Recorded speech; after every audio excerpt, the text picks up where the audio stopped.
اعوذ باللہ من الشیطان الرجیم بسم اللہ الرحمن الرحیم۔ 4 آیتیں ہیں اب۔ بنی اسرائیل نے کیا کیا اللہ کے جلیل قدر پیغمبروں کے ساتھ؟ وَإِذْ قَالَ مُوسَىٰ لِقَوْمِهِ يَا قَوْمِ لِمَ تُؤْذُونَنِي وَقَدْ تَعْلَمُونَ أَنِّي رَسُولُ اللَّهِ إِلَيْكُمْ۔ یاد کرو جب کہ کہا موسیٰ نے اپنی قوم سے، اے میری قوم کے لوگوں کیوں مجھے ایذا دے رہے ہو، کوفت پہنچا رہے ہو، تکلیف دے رہے ہو؟ وَقَدْ تَعْلَمُونَ أَنِّي رَسُولُ اللَّهِ إِلَيْكُمْ، جبکہ تم جانتے ہو میں اللہ کا رسول ہوں۔ میرے نزدیک یہاں رسول بمانی نبی کے ہے۔ حضرت موسیٰ بنی اسرائیل کے لیے نبی تھے، رسول نہیں۔ رسول تھے الی فرعون۔ جہاں کہیں ذکر آیا بحیثیت رسول الی فرعون وملئہ، الی فرعون وملئہ، الی فرعون وملئہ، کیونکہ رسول کے بعد قاعدہ یہ ہوتا ہے کہ پھر رسول کی بات نہ مانے تو قوم ہلاک کی جاتی ہے۔ حضرت موسیٰ کی بات نہیں مانی، 4 کے سوا ہلاک نہیں کی گئی۔ تو حضرت موسیٰ کی حیثیت بنی اسرائیل کے لیے نبی کی ہے، لیکن آل فرعون کے لیے وہ رسول تھے۔ مانو مجھے اور میرے ساتھ واپس کرو ان کو، بنی اسرائیل کو۔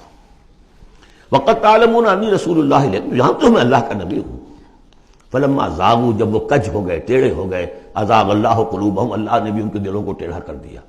یہ بہت اہم آیت ہے جو قرآن مجید میں جتنی مرتبہ آیا اللہ نے انہیں گمراہ کر دیا، اللہ نے مہر لگا دی، تو کبھی اللہ ابتداءً مہر نہیں لگاتا، پہلے انسان ٹیڑھا خود ہوتا ہے، لیکن جب اس کے ٹیڑھ پن ایک حد تک چلا جاتا ہے، he reaches the point of no return, then Allah puts a seal on his heart، اس کے بعد نہیں آ سکتا۔ تو جب وہ ٹیڑھے ہو گئے اللہ نے ان کے دلوں کو بھی ٹیڑھا کر دیا۔ واللہ لا یہدی القوم الفاسقین، اللہ فاسقوں کو زبردستی ہدایت نہیں دیتا۔ اب اس میں ہم پڑھ چکے ہیں سورہ مائدہ میں، اصل میں وہ ایذا ہے۔ اللہ کے رسول کو اصل ایذا ذاتی نہیں ہوا کرتی، ہوتی ہے وہ بھی، انسان محسوس کرتا ہے۔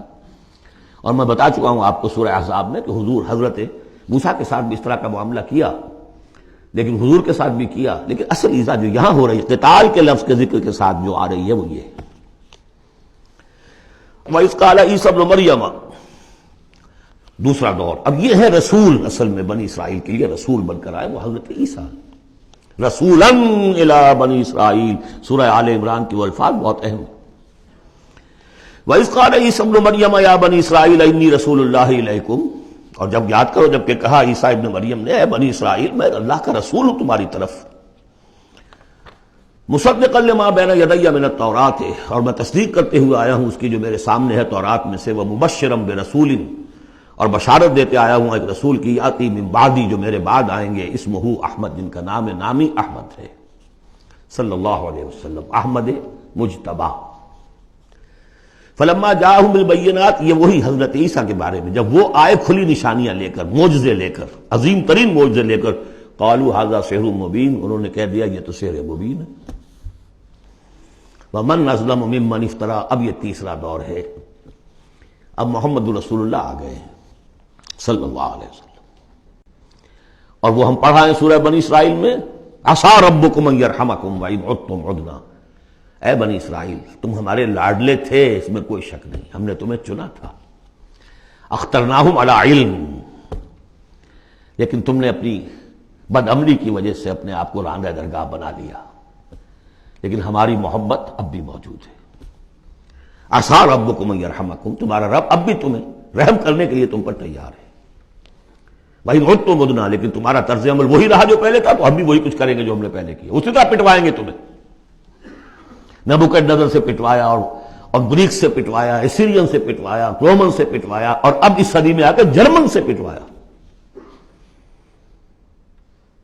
60 لاکھ 6 ملین، واللہ اعلم۔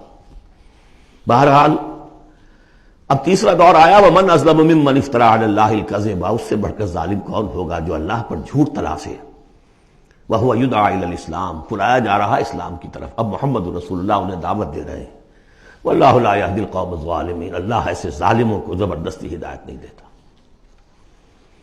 عسیٰ ربکم ان یرحمکم، لیکن اس کے بعد فرما دیا اگلی آیت میں، ان ھذا القرآن یہدی للتی ہی اقوم، یہ قرآن ہے، شاہدرہ ہے، ہماری رحمت کا شاہدرہ قرآن حکیم ہے، داخل ہونا ہے آؤ داخل ہو جاؤ۔ اب حضور کے ساتھ جو کچھ کر رہے تھے اس کا کلائمیکس یہ تیسری آیت ہے، یریدون لیطفئوا نور اللہ بافواہہم، وہ تلے ہوئے ہیں کہ اللہ کے نور کو اپنی منہ کی پھونکوں سے بجھا کر رہے ہیں۔ یہ خاص یہود کے بارے میں ہے، یہ آیت اچھی طرح سمجھ لیجئے، اور اس کا کلائمیکس اب آ رہا ہے، اب آ رہا ہے۔ The final showdown is going to come now and not very far off, very soon. Armageddon اسے کہہ لیں۔ یہود پوری طریقے سے پوری عیسائی دنیا کو اپنے تسلط میں لا چکے ہیں، اور جو کچھ ہونے والا ہے الملحمۃ العظمیٰ جسے حضور نے قرار دیا ہے، عظیم ترین جنگ، اور آرمگڈون یہ ان کی کرسچین جو ان کی ہے اصطلاحات ان میں وہ آرمگڈون ہے۔ بہرحال وہ تو ابھی آئے گا، ابھی تک تو ہم پڑھ رہے ہیں جو اس وقت ہو رہا تھا، ان میں جرت نہیں تھی، وہ سامنے آ کر مقابلہ نہیں کرتے تھے، وہ ہم پڑھ چکے ہیں سورہ حشر میں، کبھی بھی سامنے آ کر مقابلہ نہیں کریں گے، منہ کی پھوکوں سے بجھاتے ہیں دور دور سے۔ یہ استعارہ ہے کہ سامنے آ کے مقابلہ نہیں کرتے، سازشیں کرتے ہیں، منہ سے تو آدمی بات ہی کرتا ہے نا، سازشیں کر کے اس کو ابھارو، اس کو لے آؤ، اس سے حملہ کروا دو، قریش کو لے آؤ، فلاں کو لے آؤ، ان میں دم نہیں ہے۔ اسی کو کہا ہے مولانا ظفر علی خان نے، نور خدا ہے کفر کی حرکت پہ خندہ زن، پھونکوں سے یہ چراغ بجھایا نہ جائے گا۔ یریدون لیطفئوا نور اللہ بافواہہم واللہ متم نورہ ولو کرہ الکافرون، اللہ اپنے نور کا اتمام فرما کر رہے گا، خواہ یہ کافروں کو کتنا ہی ناگوار ہو۔ یہ جو ہے آیت آئی ہے اس سے پہلے سورہ توبہ میں، یریدون ان یطفئوا نور اللہ بافواہہم ویابی اللہ الا ان یتم نورہ ولو کرہ الکافرون، اتنا سا فرق ہے، باقی آیت جو کی تو ہے۔ صدق اللہ۔